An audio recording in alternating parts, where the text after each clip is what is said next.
Zenj TV, tujivunie nyumbani.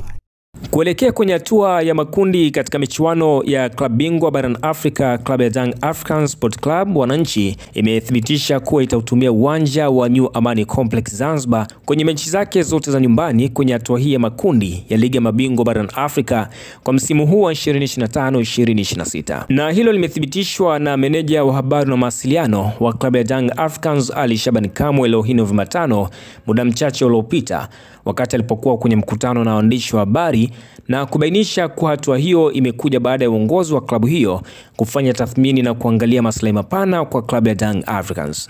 Na hapa ni nukuu kwa uchache kile ambacho amekizungumza Ali Kamwe kuelekea kwenye mchezo wa kwanza ambapo klabu ya Young Africans itashuka dimbani mnamo Novemba 22 dhidi ya klabu ya AS FAR Rabat. Niwaombe sana mashabiki na wanachama wetu kutoka visiwa vya Unguja na Pemba kujiandaa kuipokea timu yetu na maandalizi ya nguvu kuelekea kwenye mchezo wa kwanza wa nyumbani dhidi ya AS FAR Rabat. Wanachama wengine kutoka mikoani tujiandae pia.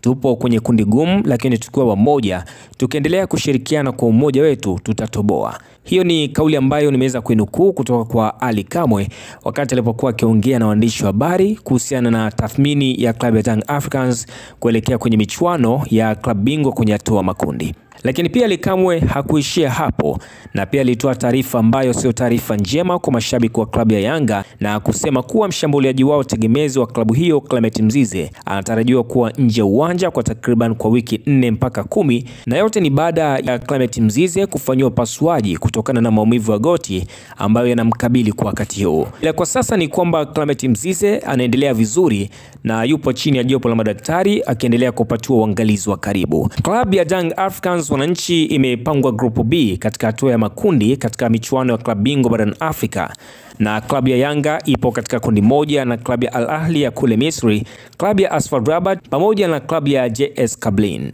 Kwa tathmini yako unalionaje grupu B katika timu 4 ambazo zinaliunda kundi hili ikiwepo klabu ya Yanga, klabu ya Al Ahly, klabu ya AS FAR Rabat pamoja na JS Kabylie?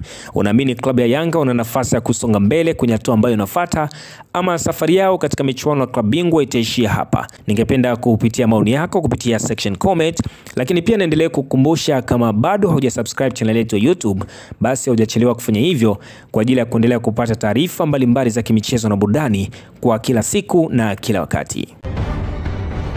Zenj TV, tujivunie nyumbani.